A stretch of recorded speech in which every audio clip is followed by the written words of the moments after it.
Beautiful again. Part 1. The Hollow Smile. He used to leave her gifts. Nothing expensive, just strange little tokens that she never asked for. A plastic ring, a cracked porcelain rabbit, a single white glove.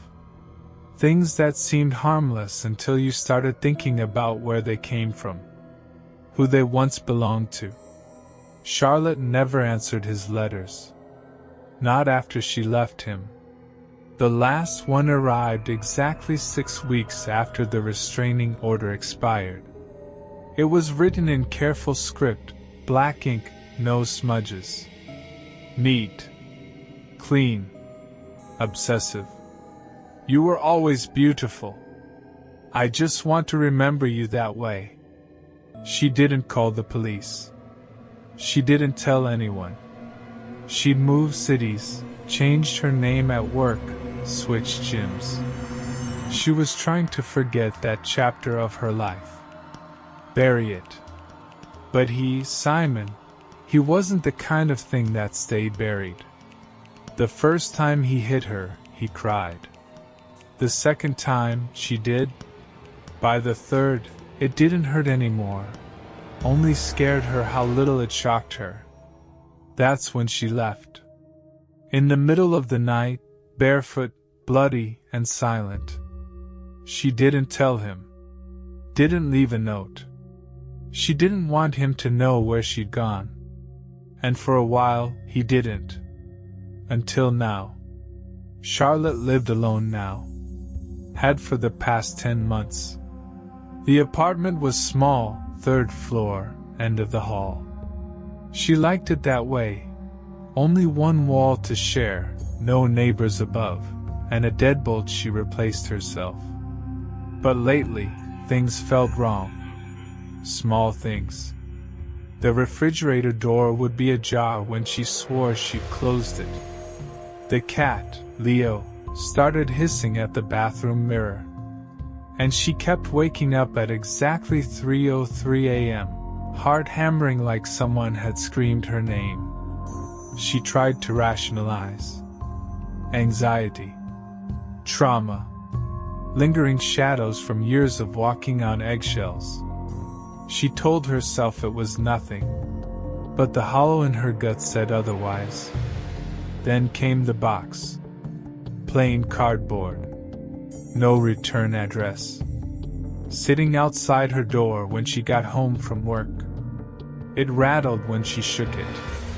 Inside, a stuffed animal. A gray rabbit. One ear torn. Just like the one she had as a child. She dropped it. Not out of fear, out of memory. He'd taken her rabbit once. After an argument. He'd hidden it. She cried for hours.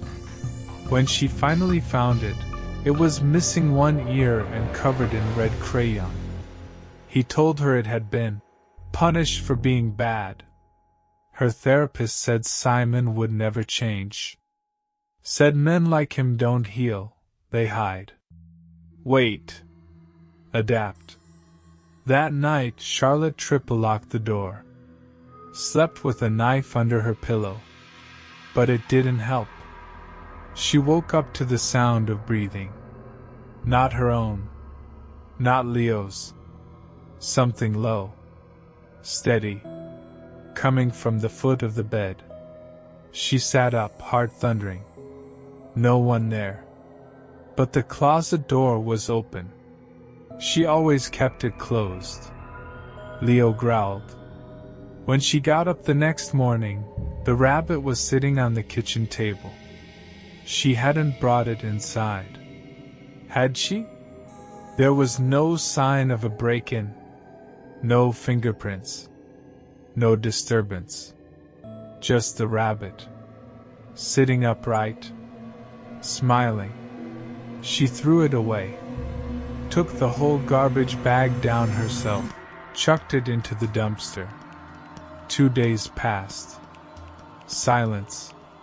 Then, another letter. No envelope. Just folded paper on her nightstand. You threw away the gift. That wasn't very nice. But I forgive you. She moved out that afternoon. Her new place was further out, more rural, quieter, hidden behind trees and winding roads. The landlord lived next door and seemed the nosy type, which comforted her. She didn't bring much. Just clothes. Some books. Leo. No furniture. No memories. She changed her number. Deleted all her socials. Burned the old letters. The first 2 weeks passed in a blur of numb relief. Her breathing began to slow. She cooked again. Slept longer. Leo started exploring the sunlit corners of the new house instead of hiding beneath beds. Then she found the mirror. In the attic. Oval. Standing. The glass was cracked from top to bottom, but her reflection still stared back, distorted and hollow-eyed. She didn't remember seeing it during move-in. It wasn't listed in the inventory. When she asked the landlord, he said the attic had been empty for years. She left the mirror there. Didn't touch it. That night, Leo wouldn't stop staring at the ceiling. 3 more days passed before the photos arrived. They were slid under her door sometime during the night. Glossy. Black and white. Edges sharp. The first was her old apartment, taken from the fire escape. The second was her bedroom window. The third was of her sleeping, her mouth open slightly, eyes shut, one hand clutching the pillow. The angle was close. Too close. She dropped the photos and called the police. They took a report. Walked the property. Found nothing. Advised her to get cameras. Lock her windows. Keep the lights on. She asked if they could post someone nearby. They said there wasn't enough evidence to justify it. Not yet. That night, she boarded the attic door shut. Set up a camera facing her bed. Sat up until 4 a.m. staring at the screen. Nothing. No movement. No change. But when she woke up, the attic door was open. The boards torn clean off. No splinters. No noise. Just removed. She didn't go upstairs. She didn't want to know. Instead, she packed a bag and went to stay with a friend. Slept in their spare room. Watched TV. Drank too much wine. Started to feel like herself again. Until she got the email. No subject line. No body. Just a single attachment. A video. She almost didn't open it. But something, curiosity, fear, that same sick gravity that kept her with him too long, made her click. It was security footage. From her bedroom. The camera feed. It showed her sleeping. Nothing unusual. Until the timestamp hit 3:03 a.m. Then, slowly, so slowly, the closet door creaked open. And someone stepped out. Not just anyone. Him. Simon. Gaunt. Pale. Smiling. His clothes were old, wrinkled. His face thinner.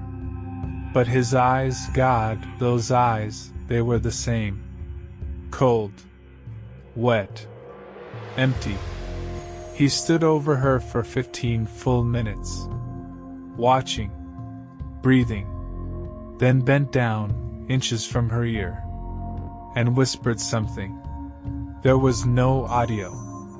But as he turned back to the camera, he mouthed the words.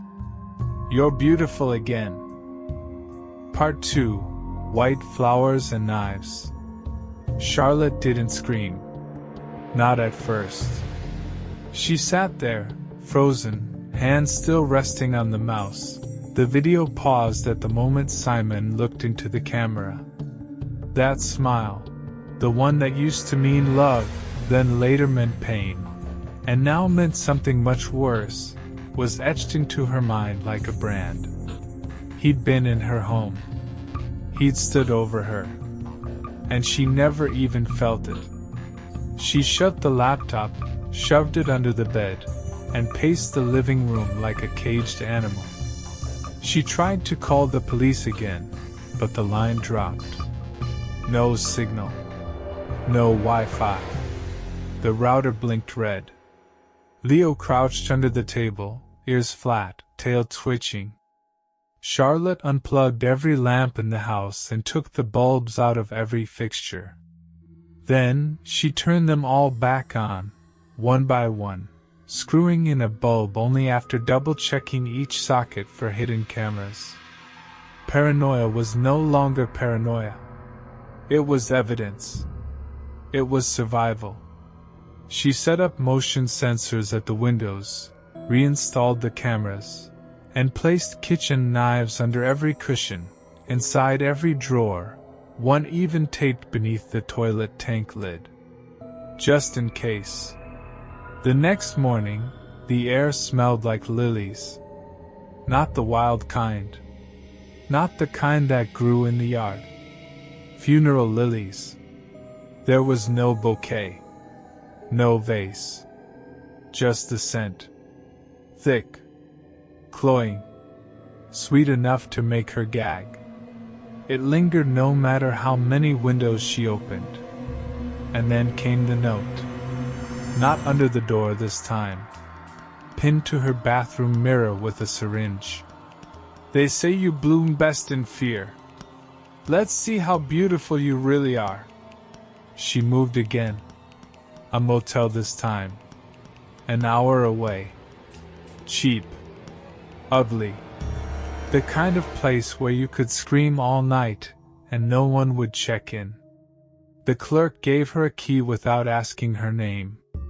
The bed creaked like a confession. She slept with the lights on.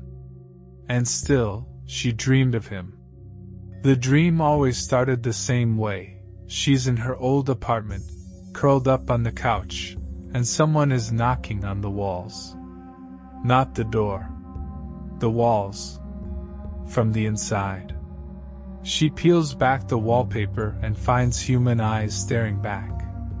Then the knocking becomes whispers. Then the whispers become screaming. Then she wakes up to real knocking. Not dreams.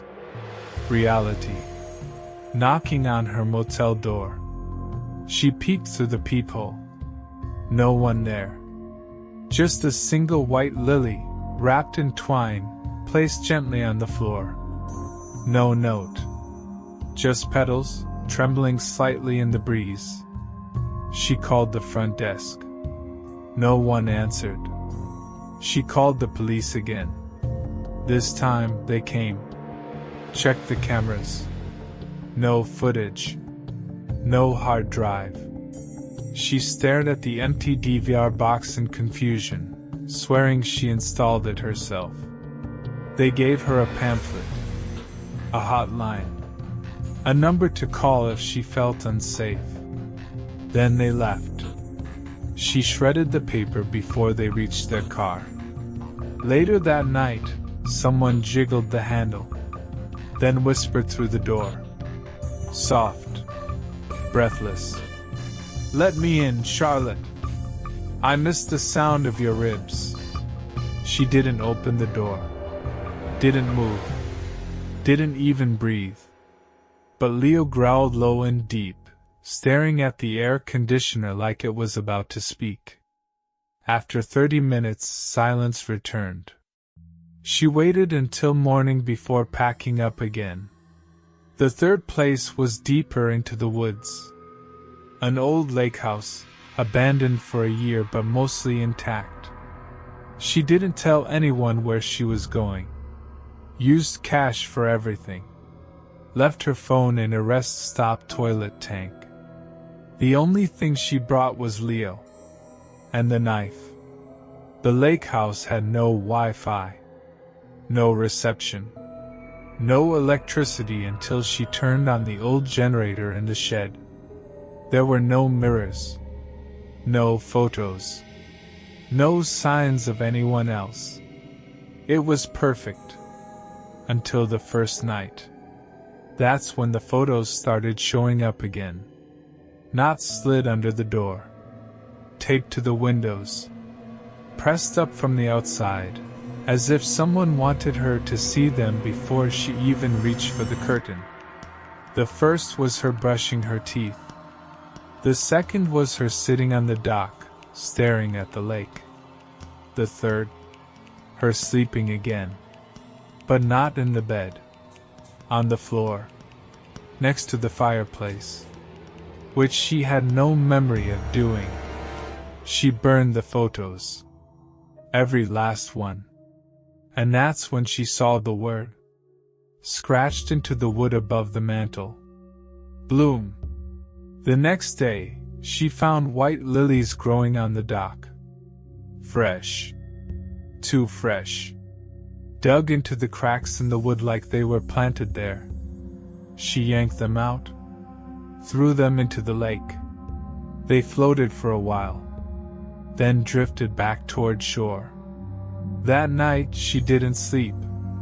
She sat on the couch, Leo beside her, knife in hand, every door locked, every light on. At 3:03 a.m., the power cut. Not a flicker. A full blackout. Silence. Then footsteps overhead. Slow. Deliberate. Dragging something heavy. Then, a knock on the wall. Not the door. The wall. From the inside. She pressed her ear against it. Held her breath. And heard whispering. Not words. Breathing. Mouth against drywall. And then, clear as glass. You're blooming, sweetheart. Petal by petal. Just like I promised. She stepped back. Pulled Leo into her arms. The wall pulsed. Moved. Then cracked. A small slit opened, revealing an eye. His eye. Smiling. She screamed. Ran out the front door. Left everything behind. Drove until the sun rose. Didn't look back. Didn't stop. Didn't rest.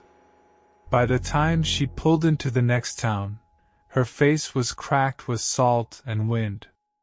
Her hands shook. Her eyes wouldn't close. She found a church. Sat in the pew until her legs stopped trembling. When she finally stood, she caught her reflection in the stained glass. And saw lilies blooming from her scalp. White. Pale. Delicate. And in the background, his shadow. Smiling. Part 3. Petal by petal. She shaved her head that night. No hesitation. No fear. Just a mirror, a pair of dull scissors, and a disposable razor. The lilies weren't real. She knew that. Could feel that. There were no roots. No blood. Just a memory burned too deep into her brain. Sinan's voice, the flowers on the dock, the mirror in the church. He'd infected her with more than fear. He'd planted himself in the soil of her mind. So she shaved it all. Let the hair fall like shed skin. Washed what remained under scalding water until the tile turned pink. She didn't stop until she saw nothing but flesh. Red. Raw. Clean. But even then, as she stood in the bathroom, blade trembling in her hand, she thought she heard something. Not in the walls. inside her skull. A voice. His. "You're prettier this way." Unwrapped. "Open." She screamed and punched the mirror. Watched her knuckles bloom red. Then cleaned the glass, wrapped her hand, and didn't cry. Not yet. She couldn't afford to. Not until she figured out how deep he'd gotten, and how to cut him out. She moved again. Different name. New motel. This one a little nicer.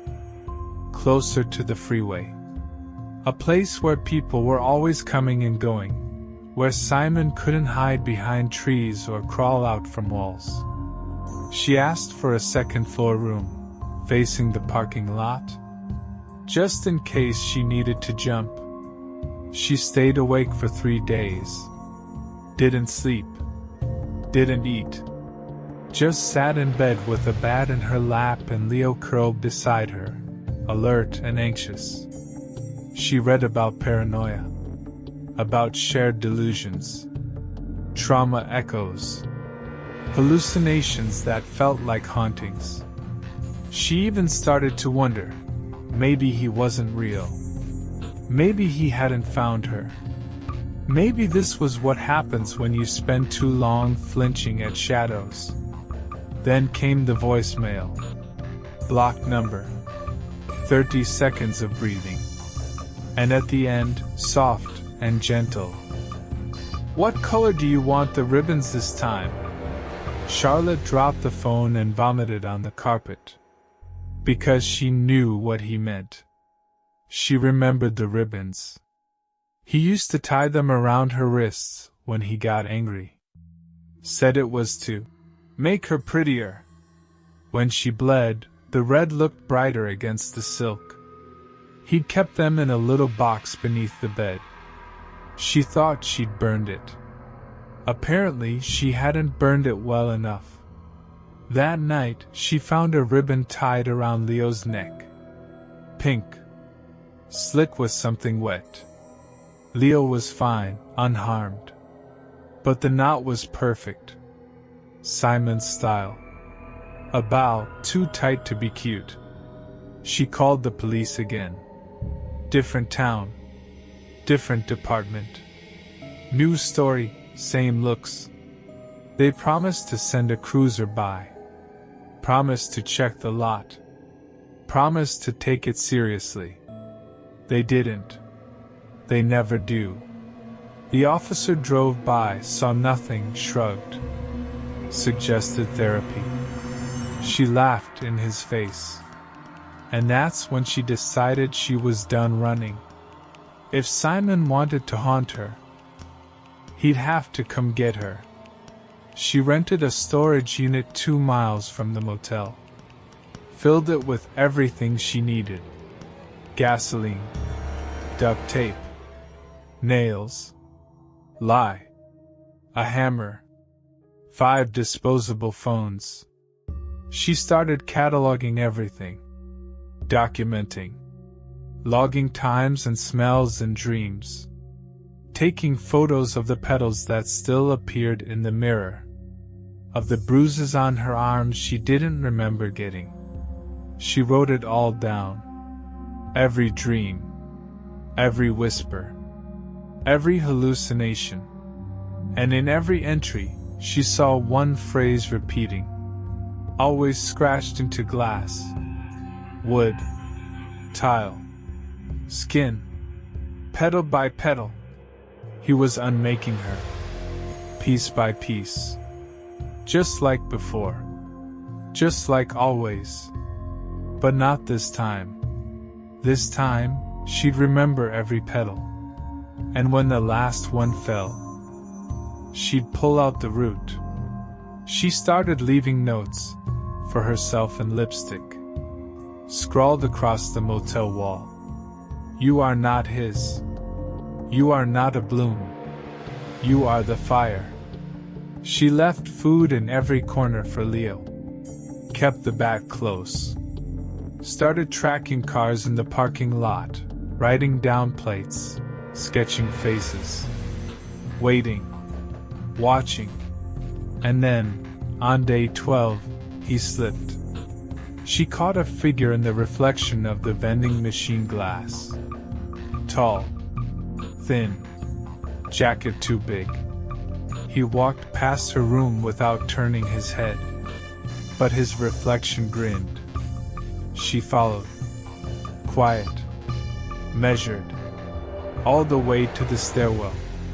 She caught a glimpse of his hand before the door closed. Pale, scabbed, one finger missing a nail.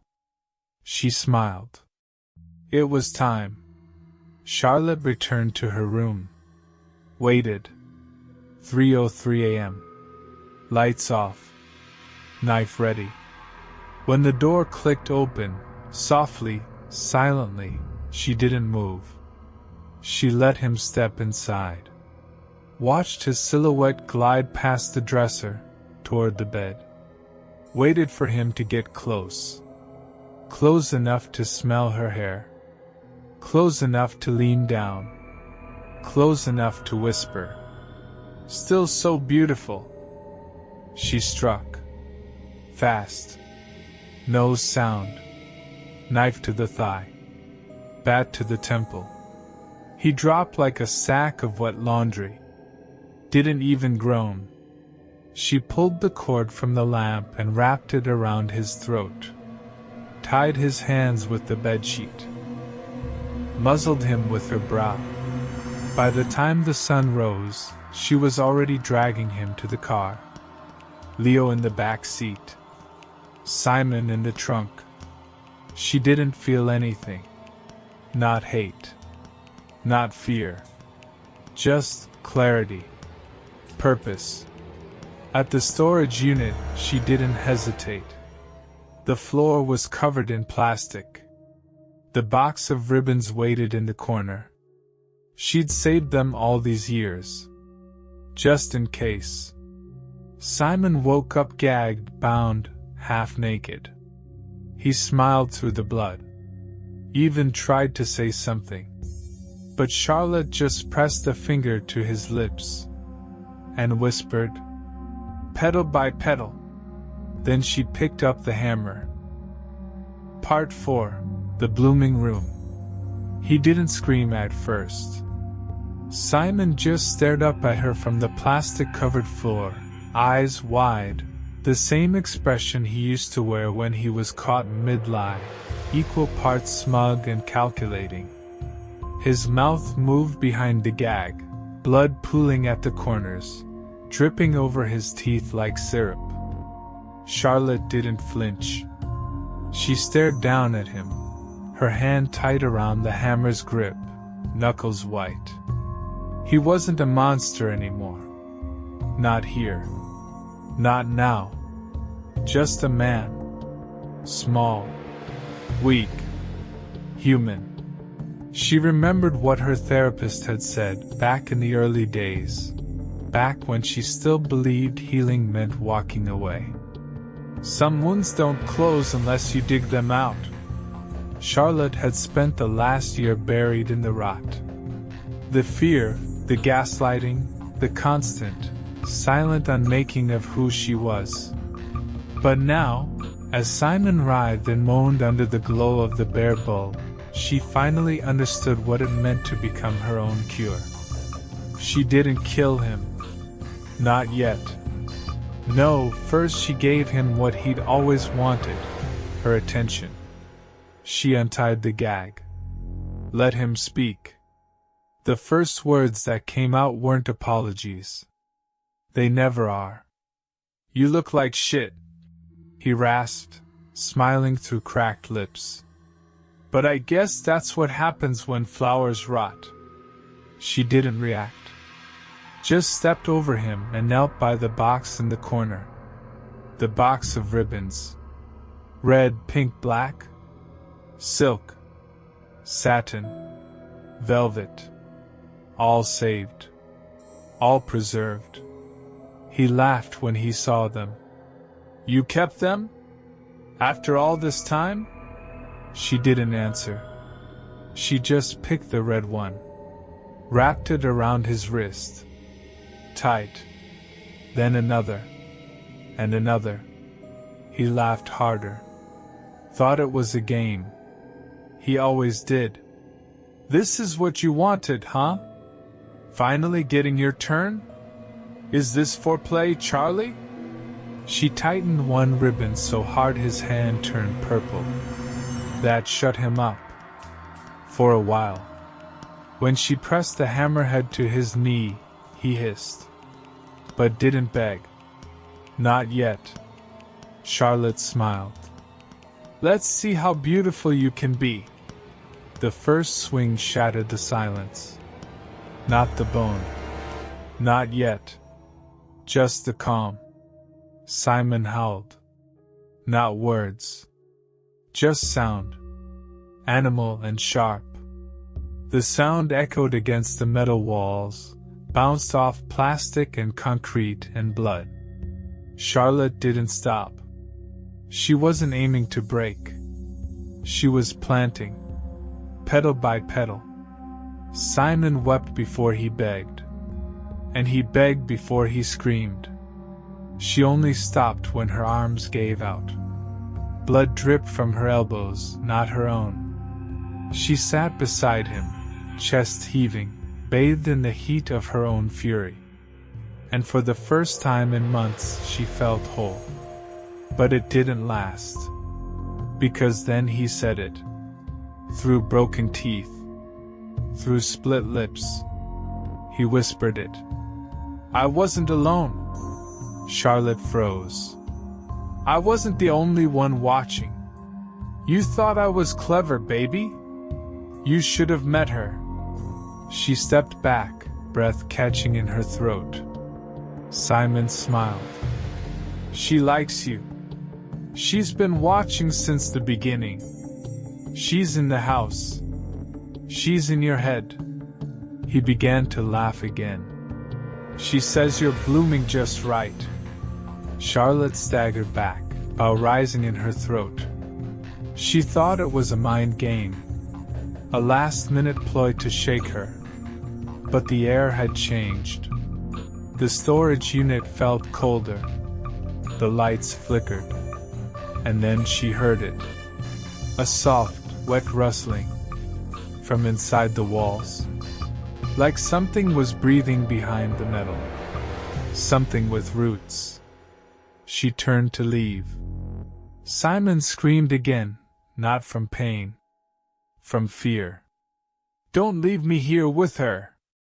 Don't, Charlotte, don't leave me with her. She slammed the door and locked it. Ran until her lungs burned. Until she reached the car and drove with shaking hands, not looking in the rearview once. But no matter how fast she drove, she couldn't outrun the smell. Lilies. Again. Thicker this time. Choking. She gagged. Pulled over. Vomited bile and blood into the grass. When she looked up, there was a figure across the street. Not Simon. A woman. Tall. Thin. Dressed in white. Hair too long. Face in shadow. But Charlotte knew her. Even if she'd never seen her. This was the one Simon whispered about in his sleep. The one who knew what real beauty was. The one who planted the seed. Charlotte blinked. The woman was gone. Only the lilies remained.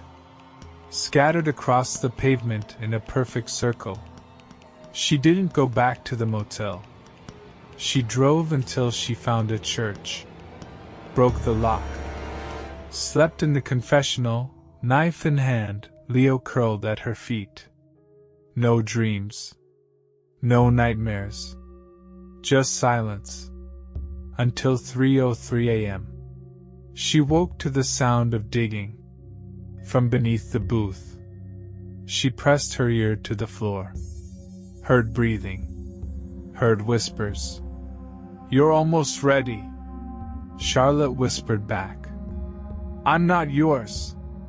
the whisper replied. Oh, but you're hers now. Part 5, Wilt. The church smelled like rot and wet petals. Charlotte hadn't moved in hours. The whispers had stopped around dawn, buried beneath layers of silence too thick to be natural. Leo lay curled near the confessional door, motionless but breathing. She touched his fur every few minutes just to make sure. She didn't dream that night. Not of Simon. Not of the lilies. Not even of the woman in white. Instead, she dreamed of herself. But it wasn't her body. It was hollow. Split open like a dead flower, its insides replaced with ribbons and dirt. Her face was intact, serene, almost peaceful, but there was nothing behind it. Just a smile stretched too wide and petals blooming from where her brain should have been. When she woke up, there was a note tucked in her boot. Paper yellowed and damp.